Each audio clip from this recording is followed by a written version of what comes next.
어떤 직장, 어떤 조직에 속한다는 건 터널 안에 들어간다는 뜻이야. 터널 시야가 얼마나 무섭냐면 멸망으로 가는 길은 선의로 포장되어 있다고. 내가 인정받지 못하면 인생이 마치 끝날 것 같이 괴롭잖아. 무조건 그만둬야 돼. 이미 자신이 터널 안에 갇혀있다는 뜻이야.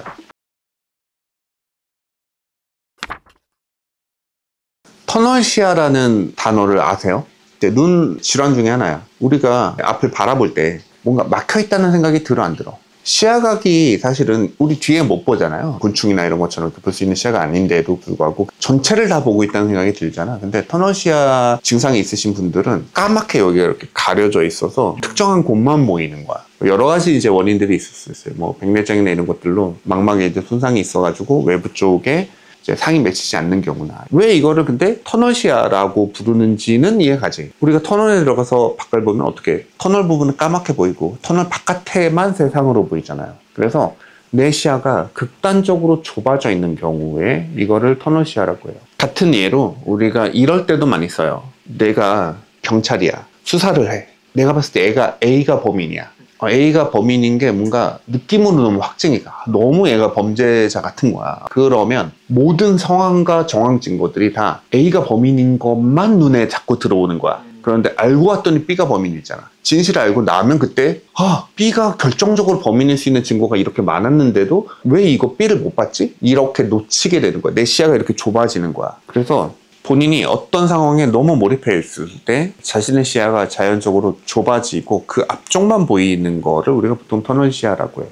그런데 여기에 제가 왜 터널 시야의 오류라고 이름을 붙였냐면, 터널 시야가 되면 주변의 다른 상황을 보지 못하기 때문에 이 세상이 나의 전부인 것처럼 보이는 거야. 그런데 그건 진실이 아니야. 터널 밖에 보이는 그 동그란 세상만 세상일까? 아니면 터널 진짜로 밖으로 나가보면 온 세상이 다 있어. 내가 이것만 보고 이게 세상인 줄 알고 터널 안에서는 이거에만 맞는 일을 하는 거야. 자, 실제로 우리 생각해 봅시다. 여러분의 모든 시야를 닫힌 채 정말 이 동그란 구멍 정도의 크기로만, 우리 보통 터널 하면 항상 자동차 다니는 터널을 생각하시니까 지금 그게 덜 답답해 보이는데, 구멍이라고 생각해봐. 하수도 구멍 같은데 내가 갇혔어. 여기를 기어가지고 내가 겨우 탈출하려고 하는데 저 끝에 정말 요만한 빛이 들어오는 동그란 구멍이 있고 저 밖에밖에 내가 안 보이는 거야. 그러면 내가 이 바깥 세상에 있음을 이때 인지할 수 있어 없어? 인지할 수 없어요. 대표적인 터널 시야가 되는 경우가 학창시절.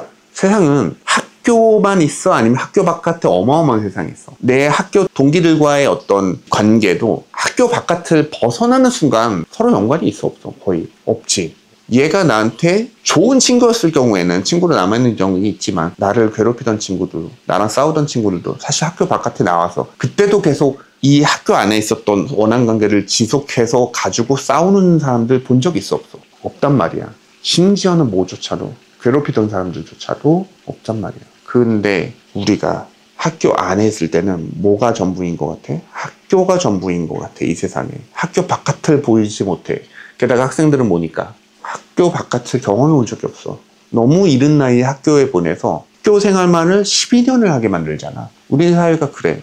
학교를 안 다닐 수도 있다라는 생각을 할 수 있어 없어? 없는 거야. 학교는 바꿀 수 있는 거라는 생각조차도 대부분 못 하는 거야.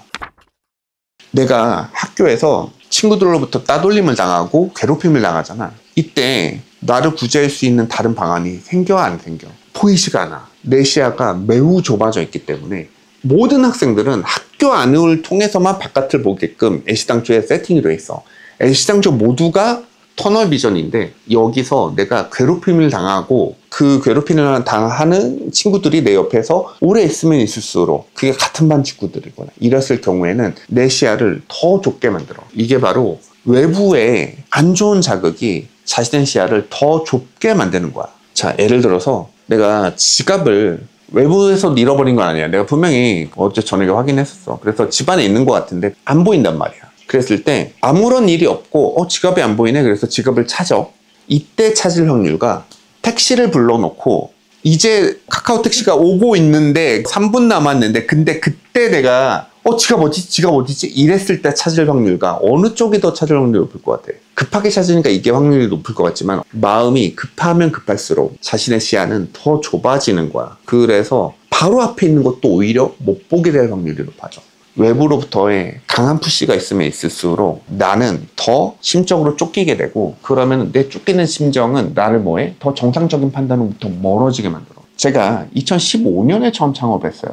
그런데 하던 일을 그만두고 사업에 올인한 게 2018년이야. 그러니까 3년 후인 거야. 많은 사람들이 아니 하나만 열심히 해도 성공할까 말까인데 거기에 몰입하지 않고 왜 너는 딴 거 하면서 이 일을 하느냐라고 얘기를 했었는데, 나는 외부로부터 스트레스를 받으면 극도로 시야가 좁아지는 사람이야. 터널 시야가 되게 심한 사람.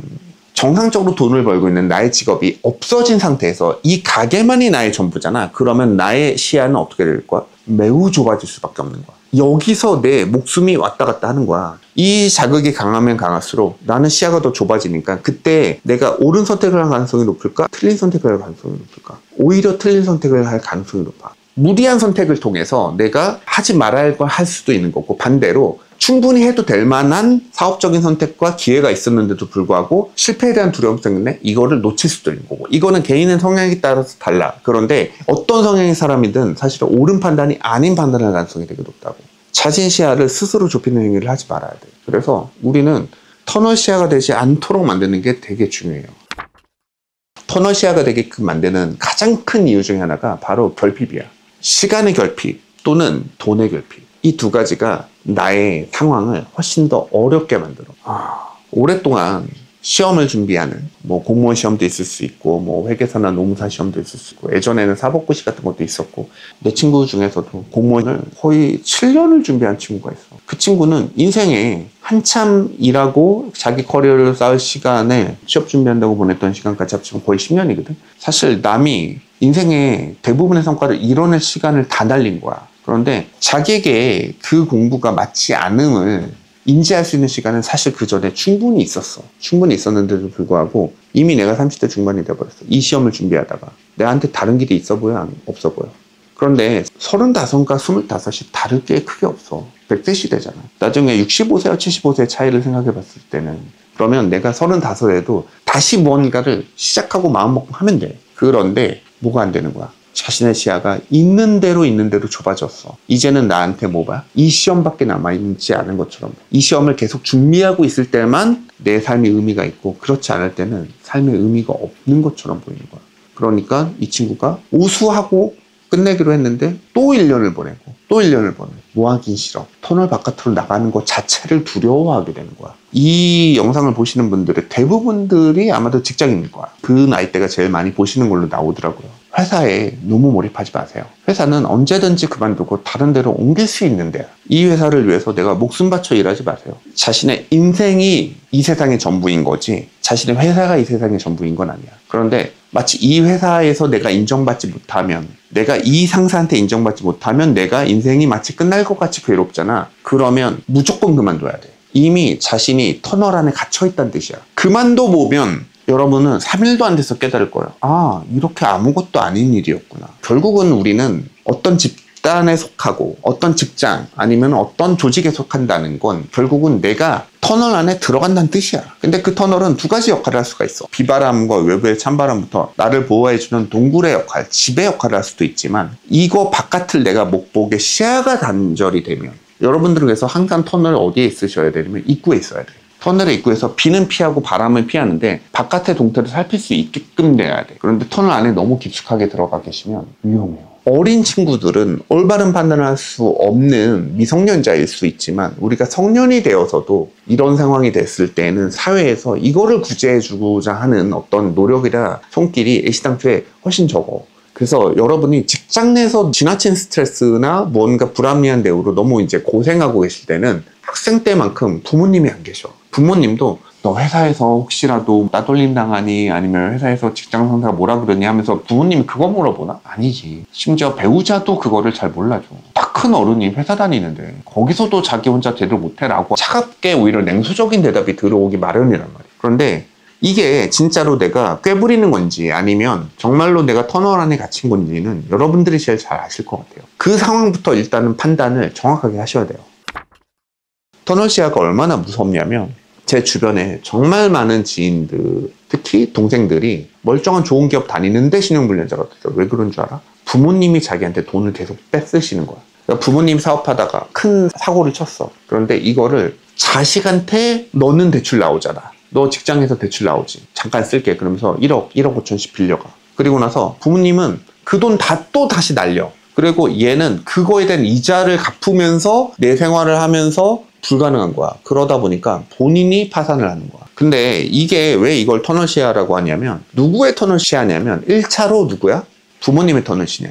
애쌍표에 부모님이 일부러 너 신용문제를 만들려고 돈 다 쓰시는 분은 없을 거 아니야. 일단 부모님이 내 앞에 돈 문제가 터졌는데 이거를 해결하지 않으면 내가 사회에서 나락으로 떨어질 것 같으니까는 일단 아무거나 붙잡는 거야. 그러니까 제일 만만한 게 누구야? 일촌, 자식인 거야. 그래서 자식한테 일단 돈을 꿔. 근데 이 돈으로 이 문제를 해결할 수 있어 없어? 없어. 자신의 망한 사업을 일단 임시방편인 거지. 결국은 자기 신용불량자 안 되려고 자식을 신용불량자를 만드는 거야. 대부분 부모들은 그 상황을 되면 후회하셔. 내가 너희한테 뭔 짓을 했냐 이러면서 후회하신단 말이야. 자, 두 번째 터널 시야, 본인인 거야. 돈을 빌려준 본인도 터널 시야인 거야. 이때 터널 시야는 무슨 터널인 줄 알아? 가족이란 터널이야. 너무나 따뜻하고 언제나 안전한 울타리일 것 같지. 근데 가족이란 터널이 오히려 자기를 얽매이는 족쇄가 될 수도 있어. 항상 옳은 터널은 아닌 거야. 내가 그럴 때 항상 조언해줘. 부모님 신용불량자 되게 놔도, 파산하시게 놔도, 부모님 파산하고 나중에 경제활동하기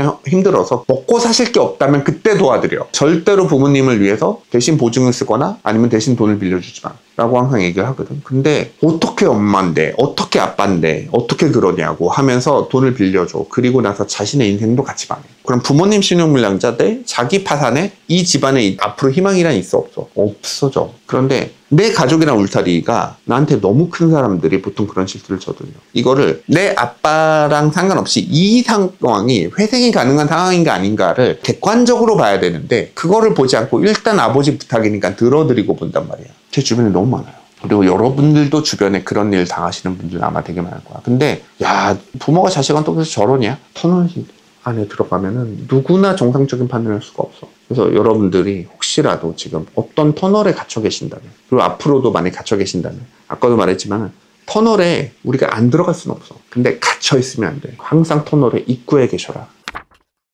인생을 망치는 이제 3가지 오류. 이 주제는 어딘가에 나와 있는 게 아니야. 내가 내 삶을 살면서 내가 빠졌던 오류들을 곱씹어 봤었을 때 크게 이 3가지가 나를 항상 인생을 망치는 방향으로 인도하더라. 그 중에서 터널 시야의 오류, 제일 먼저 얘기를 하게 된 거는 최근에 정말 안 좋은 비보가 있었잖아요. 제가 댓글과 여론들을 이렇게 살펴보다 보면은 정말 안타깝지만 소수의 의견이지만 누칼협을 얘기하는 사람들이 꽤 많아. 누가 칼 들고 협박했어? 왜 거기서 그렇게 일을 해? 그만두면 되잖아. 근데 그런 일을 안 겪어보셔서 그래요. 실제로 터널 속에 갇히면 멸망으로 가는 길은 선의로 포장되어 있다고 되게 좋아 보여. 그리고 자기가 여기서 열심히 하면 뭔가 될 것처럼 얘기해. 그거를 바라보면서 내가 한두 발짝 걸어서 들어가다 보면은 자연스럽게 터널 안에서 너무 많이 깊게 들어가면 이미 뒤돌아봤었을 때는 터널 밖의 시야가 거의 보이지 않을 때가 있어. 그러면은 나한테 주어진 앞일만 보이게 돼. 그리고 많은 회사들이 사실 그걸 노려. 직원들을 가스라이팅해서 네가 여기서 최선을 다해서 여기서 네가 성과를 못 보이면 그러면 너는 사회의 낙오자가 될 거야. 이런 암묵적인 메시지를 회사에서 계속 보내는 거야. 그게 회사가 잘 되는 길이야. 회사 입장에서. 직원들을 얼만큼 내 회사라는 터널 안에 갇혀 있느냐가 회사가 직원들을 부리는 방식이야.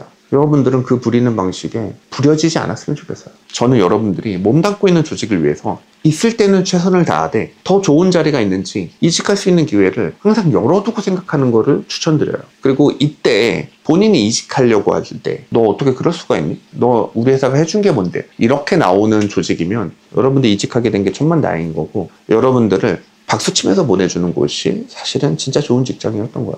저는 항상 더 좋은 조건으로 이직하는, 아니면 더 좋은 경험을 위해서 해외 유학을 가거나 떠나는 직원들한테 졸업이라는 얘기를 해줘요. 근로에서 네가 뭔가 배울 거만 배우고 열심히 했다면 그래서 더 좋은 데로 가게 됐구나, 하산해도 되는 거지. 물론 뭐 4개월 일하고 그만둬 그러면은 민폐긴 해요. 그런데 1년 이상 일했다면 그 회사에서 최소한 자신의 업무로서의 할 일들은 대부분 했을 거고, 왜 나갔겠어? 이 회사에서 더 이상 배울 게 없거나 아니면 이 회사보다 더 좋은 조건을 지시하는 어디가 있기 때문에 나갔지, 이 회사보다 안 좋은 회사 나가려고서 나가는 건 아니거든. 그러면 이 직원이 뭐야? 더 레벨이 상승하는 거잖아. 여기 있었던 기간에 이 마지막 평점은 회사를 등지고 떠나는 게 아니고 저는 졸업과 마찬가지라고 생각해요. 그래서 그 직원들한테 박수 쳐주고 보내고, 좋은 회사는 그만둔 직원이 전 직장에 놀러 온다. 아, 근처 지나다가 생각나서 동료들 얼굴 보러 왔다고. 이런 직장이면 아, 적어도 우리 회사가 사람에게 사람답게 돼 있구나. 이거는